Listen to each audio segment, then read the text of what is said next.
મોટી બેન, તમે તો ખરા કારીગર નીકળ્યા. બંને પતિ પત્નીને કમાલ બહાર જમવા મોકલી દીધા. જોકે એ સારું કર્યું. એ બહાને એ લોકો વાતચીત કરશે, હરશે ફરશે, બંને વચ્ચેનું અંતર ઓછું થશે. મેં તો મારું કામ કરી દીધું સવિતા. હવે તું ભગવાનને પ્રાર્થના કર કે આપણા આરવના મનમાં રામ વસે અને સોનુને કોઈક સારી જગ્યાએ લઈ જાય. સૌ સારાવાના થશે. બેન, તમે ચિંતા નહીં કરો.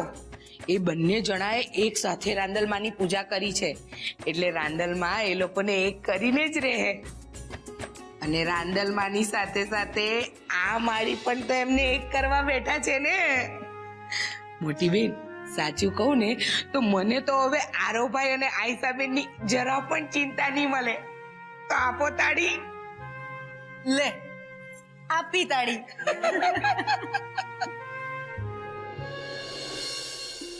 જુઓ, મમ્મીજીએ ભલે કીધું, પણ તમે આમ ટેન્શન નહીં લો.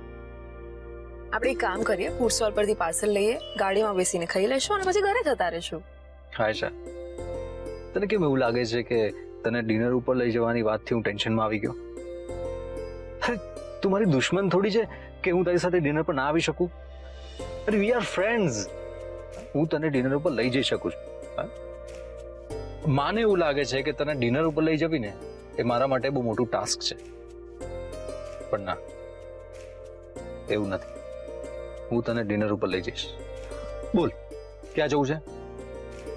જ્યાં તમે લઈ જાઓ. ના, તું કે ને ત્યાં આપણે જઈશું. કારણ કે માનો ઓર્ડર શું છે કે મારે જ તને ડિનર ઉપર લઈ જવું. ઓકે, એટલે તું ગેસ્ટ છે અને હું હોસ્ટ છું. ઓકે, તો જગ્યા તો તારે નક્કી કરવી પડશે. સારું, પણ હું એ જવાબદારી મારા હોસ્ટ ઉપર છોડું છું. સિરિયસલી? સિરિયસલી, બહુ ભૂખ લાગી છે.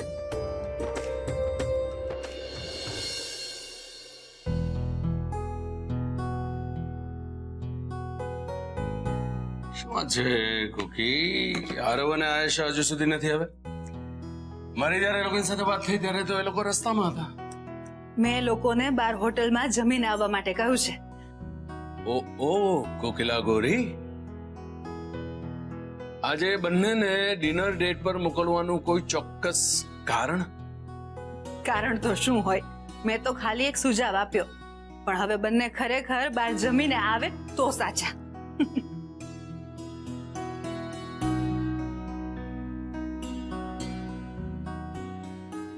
શું વિચારો છો તમે? કઈ નહીં. એક કામ કરો, તમે જમી લો, હું એ લોકો આવશે ને પછી જમીશ. પણ એ લોકો તો જમીને આવવાના છે ને? નક્કી થોડું છે, કદાચ જમ્યા વગર આવ્યા તો? હે ઠાકોરજી, મારી સોનુ માટે બહુ નાનકડું સુખ માંગ્યું છે. આરવ એને હોટલમાં જમવા લઈ જાય એવું કંઈક કરજો.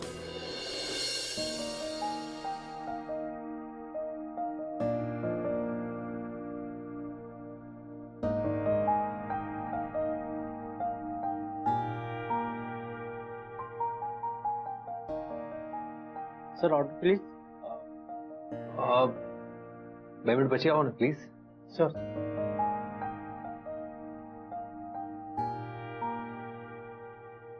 હેલો, તું કેમ કઈ બોલતી નથી? બસ એમ જ. તમે કેમ ચૂપ છો? હું ચૂપ છું એમ? એકચ્યુઅલી આઈ ડોન્ટ નો, આપણે એક જ ઘરમાં હોઈએ છીએ અને એક જ બેડરૂમમાં હું પણ એટલું ઓડ નથી લાગતું, બટ સમહાઉ અહીંયા આપણને બંનેને બહુ ઓકવર્ડ લાગી રહ્યું છે. Isn't it? Yeah, you are right. C, reason તો મને પણ ખબર નથી, પણ રિલેક્સ. આપણે કોલેજના છોકરા છોકરીઓની જેમ આમ ફર્સ્ટ ટાઈમ ડેટ ઉપર આવ્યા હોય એવી રીતે શરમાવાની કે ઓકવર્ડ ફીલ કરવાની જરૂર નથી. કંઈક ઓર્ડર કરીએ?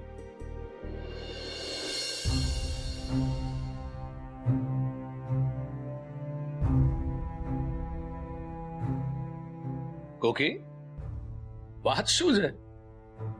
તે પોતે આયેશા અને આરવને ડિનર ડેટ પર મોકલ્યા અને હવે ત્યાં શું થયું હશે, શું નહીં થયું હોય એ બધું વિચારીને આટલું બધું ટેન્શન શું કામ લઈ રહી છે?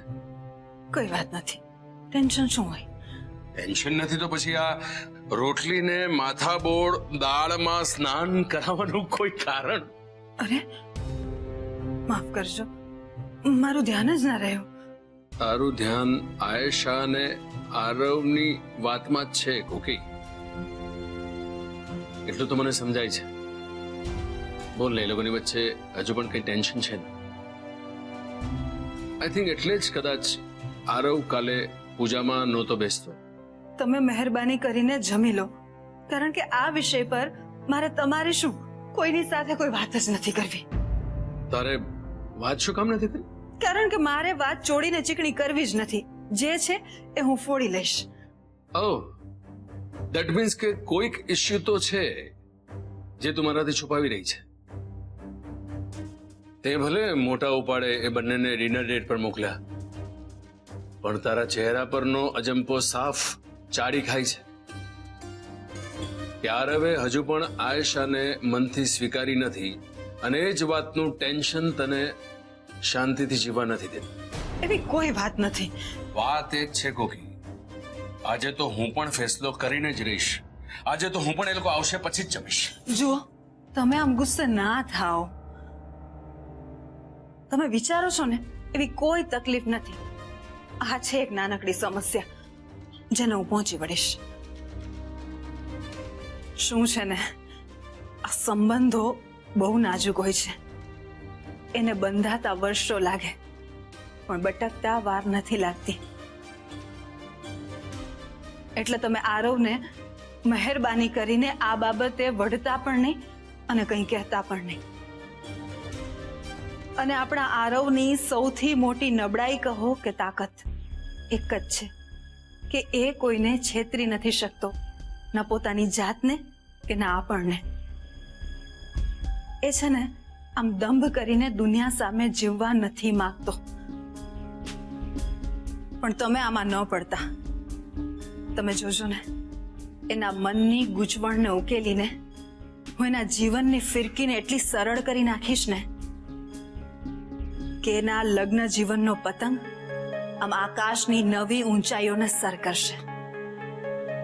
અને આ મારું એટલે કે કોકિલા જયરાજ મહેતાનું તમને વચન છે.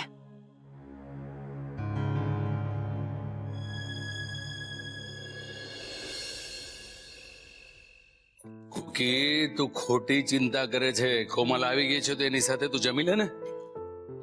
હા, પણ હું શું કહું છું, હું આરવને ફોન કરીશ ને તો એ મને ખીજાશે કે મેં જાણી જોઈને ફોન કર્યો. એક કામ કરો ને, તમે જ આરવને ફોન કરીને શું પૂછું? એમ કે દીકરા આરવ, તે તારી મમ્મીની વાત માનીને તારી આયેશાને રેસ્ટોરન્ટમાં ડિનર માટે લઈ ગયો એમ? ના, હવે એવું થોડી પૂછાય. એક્ઝેક્ટલી આપણાથી એમને આ વિષયમાં કંઈ જ ના પૂછાય. તમે કોઈ બહાનું કાઢીને અમસ્તો જ આરવને ફોન કરો ને, એટલે આપણને ખબર તો પડે કે લોકો ક્યાં ગયા છે. જો કોકી, જો ના ના પાડતા ને, કરો ને એકવાર ફોન.